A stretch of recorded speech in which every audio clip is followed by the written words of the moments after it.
వ్యాపారులు ఈ పాస్ ద్వారానే ఎరువులు విత్తనాలు విక్రయించారని జిల్లా వ్యవసాయ అధికారి గోవిందు అన్నారు. మెదక్ జిల్లా శంకరంపేట మండల పరిధిలోని సాలిపేట, మాడూరు, గవ్వలపల్లి, రుద్రారం, చిన్న శంకరంపేట గ్రామాల్లోని ఎరువులు విత్తనాల దుకాణాల్లో తనిఖీలు నిర్వహించారు. విత్తన విక్రయదారులు అనుమతులు లేకుండా ఎరువుల విత్తనాలు అమ్మితే వారిపై కఠిన చర్యలు తీసుకుంటామని హెచ్చరించారు. ఎరువులు విత్తనాలు ఈ పాస్ మిషన్ ద్వారానే విక్రయించారని, కొనుగోలు చేసిన వాటికి రైతులు తప్పనిసరిగా బిల్లులు తీసుకోవాలని తెలిపారు. ఈ పాస్ మిషన్ ద్వారా ఎరువులు విక్రయిస్తే ఏ దుకాణంలో ఎంత నిల్వ ఉందనే విషయం రాష్ట్రంలో ఎక్కడైనా తెలిసిపోతుందని వెల్లడించారు.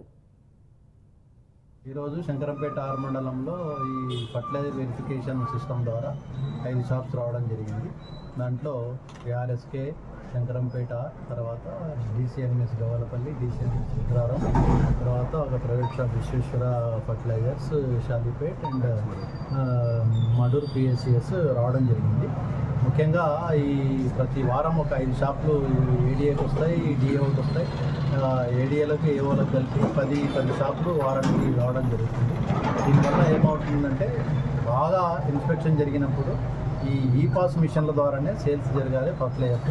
దానివల్ల ఇక్కడ కూర్చున్నా ఢిల్లీలో చూసినా కూడా పలానా ARSKలో గవ్వలపల్లిలో ఎంత ఉంది, శంకరంపేటలో ఎంత ఉంది అనేది స్టాక్స్ తెలుస్తాయి. మనం ఈ పాస్ చేయకపోతే ఏమవుతుందంటే ఫిజికల్గా స్టాక్ ఉన్నట్టు కనిపిస్తుంది, కానీ అక్కడ స్టాక్ ఉండకుంటే మనకు మళ్ళీ రాంగ్ రిఫ్లెక్షన్ వస్తుంది. కాబట్టి దీనివల్ల ప్రతి బస్తా కూడా ఈ పాస్ ద్వారానే సేల్స్ జరగాలి.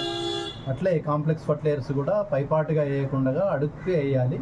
పైనుంచి యూరియా ఒక 2 బస్తాలు టోటల్గా పంట అయిపోయే కాలానికి 3 సార్లు 3 స్ప్లిట్ డోసెస్ 30 కిలోల చొప్పున 60 లాస్ట్కి 40 కిలోల చొప్పున వేసుకుంటే పంట మనకు దఫాలుగా అందుబాటులోకి వచ్చి నత్రజని పంట కూడా మంచి సమృద్ధి పెరగడానికి అవకాశం ఉంటుంది. ఈరోజు శంకరంపేట